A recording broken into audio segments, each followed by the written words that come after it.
a boost button. Oh yeah, I can't wait to press it. This is the new Honda Super N, which later on in this video I'll mistakenly call the N Sport. And it's a little bit like a bonsai tree because it's Japanese, it's small and it's green, even though this one's actually purple. Anyway, in this video, I'm going to tell you why you should definitely buy it, but at the same time, definitely not buy it. Confused? You will be. I am. Is this car's name a complete lie? The N Sport. Is it truly sporty? Going to find out by launching it. We've got a single electric motor driving the front wheels with 64 horsepower. I'm in sports mode, specialist timing gear. It's going to time it from 0 to 60. 3, 2, 1.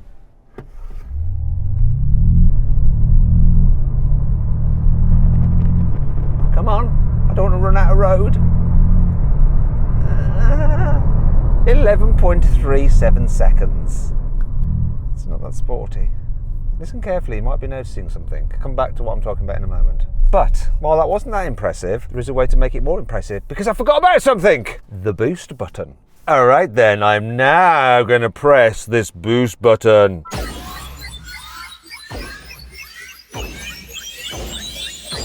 And instead of 64 horsepower, we now have 95. Will it make a difference? Let's go. Oh yeah, I'm feeling that. Can you hear that? Can you hear that? This is more like it. 8.8 seconds. That's like old school hot hatch quick. That is actually pretty good. And it feels sporty. I like it. It's nippy. But does it stop well? Let's find out. Brake test. From 60 miles an hour, a decent number is 35 meters. Anything under that? Oh, is that baby pheasant? Like the babiest pheasant. Oh no, here comes a bus. Here's a reason to actually stop.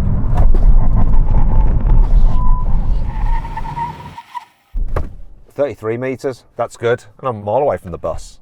There are two main reasons why this car stops so well. The first is that you get good tyres as standard. Look at Yokohama, proper Japanese tyres. Also, it's light. It weighs under 1.1 tons, and that's because it's so small. It's actually based on a Japanese K car, which is a certain category of car they have in Japan, which are super small with small engines, called the N1. But here, for the N, no, it's not the N Sport, the N, the Super N, they have made it about that much wider and about that much longer, but it's still dinky by European standards. So look, I can step the full width of the car quite easily. Oh, it's about 1.5 meters wide. But how many steps for the length of it? You ready? Biggest steps ever. Can I do it in two? Just 3.6 meters long. There's something like Japanese anime character about it, isn't there? I love the headlights. And then you've got some big vents down here, and these vents do stuff. See, that's a real vent. This is a real vent to help cool the battery. Moving down the side, oh, I love this, the wheel arches. They remind me of the wheel arches on a Group B rally car. It just looks so, so good. Wheels, they're dinky, 15 inches. I mean, certain cars like Bentleys and Audis and stuff, they like have up to 23 inches, just 15 here, but they fill the arches perfectly. In fact, the whole car's dimensions are just beautifully proportioned. Looks good. It looks sporty, it looks squat, it looks purposeful. Like with these side skirts, make it look like it's hugging the ground. More air vents there, once again, doing real stuff, not fake. More flared wheel arches. And then here, around the back, this big roof spoiler. Interestingly, you can have this Honda in black, or you can have some decals across the roof. You can also get a black roof, but those are the only differences from car to car. Otherwise, as standard, they all look the same. There is one thing to note, and it's this here. It reminds me of the rain lights on a Formula One car. It's actually the fog light. Reason being that it's there and not in the light cluster is because in Japan, you don't have to have a rear fog light, but you do in Europe. So they've had to fit that to make it compatible with EU and UK laws. Overall, I love the look of it. This thing turns heads, as you will see when I take it for a drive. People just rubberneck it. Now the inside's interesting. Let me show you. Apart from this blue flash and this LED strip here on the dash and the cool looking seats, a little bit bland and plasticky, a bit kind of budget. And check this out, come look at this. What? Lisa's steering wheel feels nice and the switches are quite nicely damped. Another thing I like is this. Hallelujah. Physical climate control buttons with heated seat there. But this is classic Honda. There's all the climate stuff. Apart from one thing, what's missing? Oh, the heated steering wheel, which is down here by your knee. Yeah, by your knee. What's all that about? Now, the rest of the car is pretty logically laid out because there's not much to it. You've got this main screen here, which, look, it's a little bit dark and dingy, but you have Apple CarPlay and Android Auto wireless, but you can probably see here the definition's a bit meh. It's the same when you put the car in reverse for the reversing camera. There we go, see? Low definition. Same with the driver's display, but it does show quite a lot of information on it, so you can go through different menus by pressing this home button, and then you can scroll through and see all these different layouts and information. That is actually pretty good. I like that feature. In terms of practicality, it's so the door bins, they're good enough for a bottle, look. Then you have a cup holder down here, which is quite deep, so bottles don't fall over. But my favorite bit, you have a cup holder there, and it's right in front of the air conditioning, which can be a good or a bad thing. When it's hot and you have your air conditioning on very low, it keeps your drink cool. But if you've got coffee, you won't want to put it there because then it'll cool it down. And then it's the flip if it's the winter time, if that makes sense. Now you do have some storage on here, this tray, and that's for your mobile phone. But if you accelerate hard, your mobile phone will slide out of there. You have your USBs there, so it's not too much cabling dangling down here, which is good. So there is a 12-volt socket down there, as you can see. Glove box, it's fine. It's fine. Another practical feature of these, massive sun visors with big vanity mirrors, which is good. The only thing that I'm finding a bit awkward are the seats. These bolsters grab my bottom a little bit tightly. I'm not sure if it's because I've got a fat bottom. Miguel, give me the camera. I want you to sit in there. Tell the truth. Don't try and make out I've just got a fat bottom, because I don't think I have. I'm quite slim. I think I'm quite slimly hipped. I might have a fat bottom as well. Okay, yeah, exactly. Exactly. So it is for petite Japanese people, I think. But overall, I do like it in here. The best bit though is probably the back seats. So easy to get into the back of this car because the rear doors open to almost 90 degrees and the opening is huge. Look, that is impressive. What's also impressive is knee room. Headroom, well, if you're really tall, you might find it tight, but there is a solution, and it's this. Get a recline on, my friend. Oh my goodness. Why do you need cars to be bigger than this? Now, because the battery's under the floor, yeah, you do sit quite low to it, so there's not great under thigh support, but it's not bad. And you can put your feet under the seat in front. Also, you've got a bit of storage. Look, there's a door bin there for a bottle, and another bit of storage there. However, there are no USB ports anywhere in here. It's a bit annoying. So too is this, look. Rear windows are big and they're nice, but they don't quite go all the way down. What I can't fault though is how easy it is to fit a child seat in here. So the ISOFIX angle points are easy to get to, and there is enough space even for a bulky rear facing seat. So that is all good. Is the boot good though? Let's find out. The boot capacity is 160 litres, which isn't loads, is it? At least there's no load left. There's a bit of storage underneath there. But how much can you fit in there? Let's find out. Let's put the seat in its more upright position, give it a chance. Right, let's put some suitcases in. Here is one suitcase. How am I going to do these? Can't do it that way. Can I even do it that? I can't even do it that way. That won't shut. Oh. Yeah, let's try it that way. Is this going to shut? A person who thinks all the time has nothing to think about except thoughts. Let's try one more, actually. No chance of bollocks. Not even close. 2 suitcases. Oh dear. Yeah, a Renault 5 has a bigger boot. That brings me on to 5 annoying things about this car. Well, the steering wheel has height adjustments, so it goes up and down. It doesn't have reach, so you won't go in and out, which could be problematic depending on your ratio of arm length to leg length. There is only one colour available as standard, and believe it or not, it is this purple, which is sort of limiting because most people in the UK would rather have a more sedate colour than this purple. And then you have to pay an extra £700. The door handle is built into the armrest. So when you want to rest your arm on the armrest, it goes into that door handle, and it ain't comfy. I hate Honda's Drive Select because these buttons are confusing. Reason being, right? You think that this is drive, pulling down, let's go, pull to drive, like in a normal automatic, but no, it's this button here, which feels like it should more be reversed. Look, I want to go backwards, I'm going to press the one towards the back. Why, Honda, why? The quickest the Super N can charge is a mere 50 kilowatts, which means it only adds about 2.5 miles per minute charging at its very best, which is slow by modern standards. However, it's not all bad though, because I do like the location of the charging port here on the front, because most people are going to charge this at home, and you just drive it your driveway to your charging station and plug it straight in. Not having to reverse or any of that nonsense. Look what you can do with the seats. Lift it up, lock it in place. Lift it up, lock it in place. And then you can walk through the car. That's not the real reason for having that feature. It's so you can carry taller items just in this part of the car there. Makes it for the small boot. Unlike with an overpriced car from Porsche, you get a Bose sound system as standard in the Honda. There's even a subwoofer in the boot. See these paddles on the steering wheel? Look. Now, unlike with most EVs, they're not for increasing or decreasing your regenerative braking. Oh no, they're actually fake gear changes. So when you're accelerating, you pull on a paddle, it'll actually give you a brief interruption in torque, so you get a jolt, and it feels like you're changing gear. There's even a rev counter and some fake engine noise. The Super N is good for virtue signalling because you see this panel on the front. This is actually made from the recycled covers over the car's tail lights. But that's not all. This material on the seats is made from recycled Honda factory worker uniforms.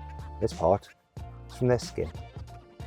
It's not from their skin, this is fake leather, don't worry. This car is fully vegan friendly. I'll tell you what's also good, the price. The Honda Super N costs just £19,000. It's not bad, is it? Thing is though, you could have a nearly new Renault 5 for the same money through carwow. It's tough, isn't it, that? Or if you want to go for an internal combustion engine car, what about this Up GTI I found on carwow? Regardless, one of the problems with buying a used car is the fact that you don't know fully what its history is, unless of course you do a car vertical history check. And that's why for every used car, you should do that. Because here's a VW Up with a dodgy past. Look, the car vertical history check shows that it's been crashed. Probably wouldn't want to buy that, would you? Thing is though, does this drive as good as a VW Up GTI? Let's find out. I'm going to come right out and say it. I absolutely love driving this little car on the twisty roads around where I live. I've got loads of cars on loan at the moment, but this is the one I keep on picking up the keys for. It is so much fun. It really is. Just a great little thing to drive. It makes you so happy. Well, it makes me happy. And you know what? There's something about it. You can tell that at Honda, the engineers love driving cars and they set them up in a way that would please them and would please other people that love driving cars. And you can also tell it's a company that isn't governed by the accountants nor the marketeers. It's the engineers that drive things forward. It is such a fun little car. The controls just so precise, so in tune with your brain. The throttle response is on it. The brake feel is lovely. The steering is just nice. You don't even have to drive very far to tell this is a really well set up car. It's perfect for people like me, like motoring journalists. All motoring journalists will love how this car drives. And then there's the fake gears. Yeah, the noise is artificial, but as electric cars go, this just adds another dimension. It really does. It just makes it even more fun. There is one thing that would make it even more fun though. Imagine if we had the turbocharged engine, the 660cc turbocharged engine that they get in Japan in the K version of this car and a manual gearbox. Why don't we have it? Because of European rules. In fact, European rules made worse by Brexit, because when Europe said, oh, we want all cars to be electric by 35, all new cars, Great Britain went, oh, well, we're separate from you now. We don't have to follow you. We're going to do it 5 years sooner because we're idiots. Meanwhile, the Japanese are sitting back watching us going, what the heck are they doing to their country? Anyway, rant over, because I'm just going to enjoy this car, because for an electric car, it is great fun. And there is a benefit to it being electric. You're not heat cycling an engine when you just take it for a little short drive. It's really low maintenance. You don't have to take it to the petrol station to fill it up. You can just charge it at home. It's so good. I am seriously considering buying one of these for me. But should you buy it for you? Now that is a completely different proposition. I'm going to explain why in a bit. Before we get into that though, I need to allay your fears about something. So you might be thinking, oh, well, obviously this car's sporty to drive and it handles really flat, and, you know, that's great, but doesn't that mean the suspension's too firm? Well, no, it's not. It's fine. It does have a firmish edge to it, but just in a sporty kind of way. It never feels uncomfortable. Actually feels great. Like even around town, just mooching about, going over bumps and stuff, can't complain about it. And also around town, this feels very, very compact. Because it is compact compared to all the SUVs everyone's driving around in at the moment. Everybody should actually be driving around town in these, not SUVs. And visibility is great, huge window, pillars aren't too fat, big door mirrors, great big back window. It's just so easy. and the steering nice and light in town. Another thing I like about it is there's decent pickup. Like if you put your foot down and you're in boost mode like that, look, it's so quick. Thought I was going to crash into our tracking car, which is filming me as I'm driving along. It's just instant, which is perfect for pulling out of junctions. It really is. You're not left floundering. If you're in eco mode, it won't quite go like that. Let me just do it. Eco. It's much slower, but it's not bad. If you floor it, seems to understand what you want, but I'm not going to drive around like that. I'm going to be in boost mode. That's where the fun is. Look, people are just looking at it the whole time. People love it. I'm like, what is that? Where the compact dimensions really help out is parking. I don't think I'm going to fit in there, but I might be able to fit in this one. Will I fit in that one? Let's have a go. Reverse.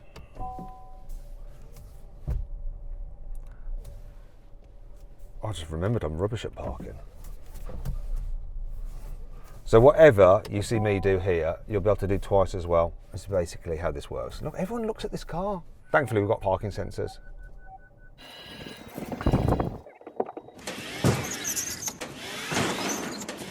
And we're in. Let's see how close I am to the curb. Not bad for someone who can't park. Have a look around here. Now, I could get closer to the curb than that, but this is the beauty of a car this small. If you come back out here, I'm actually not sticking out further much than this, and very similar to the van. Wonderful, but we need to test something else. Actually, do you know what? I'm going to put it right.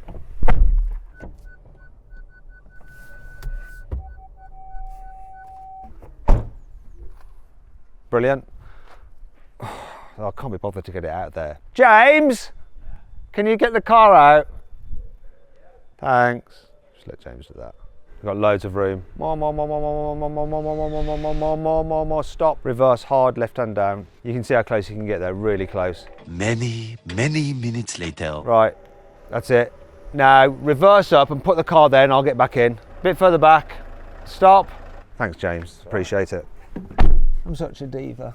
Well, that is great. There is one thing that isn't quite as good as I expected for such a small car, and that's the turning circle. So it's 10.6 meters, which is okay, right? But for a car this small, I thought it'd be tighter. I should be able to make it round here. But if there's another car there, I'd be scuppered. That's fine. But it's not as impressive as I'd expect for a car this tiny. Hardly a deal breaker, but that brings me on to the area where this car struggles. And this could make or break it. Okay, so now we come to the problem with this car. It's not this though, it's not the fact that you're joining a motorway, you think it's going to be a bit slow, but it's not. You put in boost mode, and this is the pickup from 40 to 70. 3, 2, 1, go. For a small car, this isn't too bad getting to 70, which is now. Also the noise levels, yeah, there's wind noise and there's road noise, but not bad for a car of this size, absolutely fine. Do you know what the issue is? It's the range. You see, I've driven this car from it having a full battery to it being completely empty, and it did 120 miles. That's all. Now it's supposed to do 128 average, so it's close to what Honda claim. Now they do say that all round town it will do like almost 200 miles, but you don't need that extra range when you're driving only round town, because if you're only driving round town, you're close to your home and you're always going to just be charging it up, aren't you? So that doesn't make sense. And that's the problem with this car. The thing that makes it great to drive is also the thing that makes it not great to own. You see, its battery capacity of about 30 kilowatt hours keeps this car nice and light. It makes it agile, nimble, and just makes it have that wonderful feel to it. But it means your range is no good. And couple that with the fact that it's really slow at charging, even on DC current. If you want to do a long journey in this, it's going to be an absolute nightmare. You're going to be stopping regularly, and you won't be able to go to some places if the charging infrastructure just isn't there. And this just means it has a very narrow remit, this car. And this brings me to the problem with this thing. It's not the problem with this car in particular, it's the problem with our rules. And here's why. You see, the British government has this thing called ZEV mandate, which means that car manufacturers have to have so much of their fleet as zero-emission electric vehicles. Otherwise, if they produce too much internal combustion engine cars, they'll get a fine. But imagine now, if Honda bought this thing in with a little 3-cylinder turbocharged petrol engine, it would be a car that would suit so many more people. And wouldn't it be better if a lot of people were willing to switch from normal cars into something small and highly efficient? Yes, petrol, but still the overall effect to the country's CO2 emissions could be reduced, more so than just making this little car electric, because ultimately not many people are going to buy it. it seems backwards thinking, really. So instead of going on about this no internal combustion engine cars sold new from 2030, maybe we should implement something like the Japanese have in terms of a K car category, where you get tax breaks, you get price reductions on cars that are below a certain size, engine capacity and fuel consumption. I think that would be a better way to get people out of big cars into cool stuff like this for most little journeys and help reduce the overall carbon output of the country. But no, we're not that clever, are we? And so we end up with a car that is brilliant but massively compromised for most people. So then, what's my final verdict on the new Honda Super N? Should you avoid it, consider it, shortlist it, or just go right ahead and buy it? Well, even though I love it, and I think it's more fun to drive than a Renault 5, and it looks even cooler because of the dinky dimensions, the issue is the range. It's just going to be hard to recommend it to many people, because this is less of a car and more of a toy. And if you can afford a toy at 19 grand, go for it. But if you need a car, I wouldn't recommend you get this. Do you agree with my verdict though? Let me know in the comments. Also, watch that video there to see if you agree with my thoughts about the Renault 5 not being as cool to look at nor quite as fun to drive. Maybe you disagree with that as well. Anyway, I hope you'll enjoy the video. If you did, give it a like and I'll see you next time.